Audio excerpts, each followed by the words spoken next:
বৃহস্পতিবার সন্ধ্যায় পাকিস্তানের একাধিক হামলা সফলভাবে প্রতিহত করেছে ভারত এবং ভারতের এয়ার ডিফেন্স সিস্টেমস। এই পরিস্থিতিতেই বন্ধ করে দেওয়া হয়েছে উত্তর এবং পশ্চিম ভারতের একাধিক বিমানবন্দর।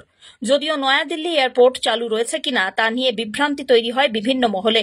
এরপর দিল্লি এয়ারপোর্টের তরফ থেকে পোস্ট করে যাত্রীদের উদ্দেশ্যে বার্তা দেওয়া হয়। দিল্লি বিমানবন্দরের উড়ান পরিষেবা সম্পূর্ণ স্বাভাবিক রয়েছে। বিবৃতি দিয়ে এমনটাই জানিয়েছেন বিমানবন্দর কর্তৃপক্ষ। শনিবার বিকেল পর্যন্ত দেশের ২৭টি বিমানবন্দর বন্ধ থাকছে। সাম্প্রতিক পরিস্থিতির কথা বিবেচনা করে দিল্লি বিমানবন্দরের নিরাপত্তা কয়েক গুণ বাড়িয়ে দেওয়া হয়েছে। চলছে বাড়তি চেকিং। নিরাপত্তারক্ষীদের সঙ্গে সহযোগিতার অনুরোধ করা হয়েছে যাত্রীদের।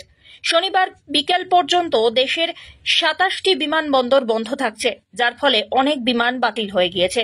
আগে থেকে খোঁজখবর নিয়ে যাত্রীদের বিমানবন্দরে আসার পরামর্শ দিয়েছেন কর্তৃপক্ষ। দিল্লি এয়ারপোর্টের তরফ থেকে পোস্ট করে যাত্রীদের উদ্দেশ্যে বার্তা দেওয়া হয়। যাত্রীদের উদ্দেশ্যেও বেশ কয়েকটি নির্দেশ দেওয়া হয়েছে দেশের এয়ারলাইন্সগুলির তরফ থেকে। ব্যুরো রিপোর্ট, আজ বাংলা।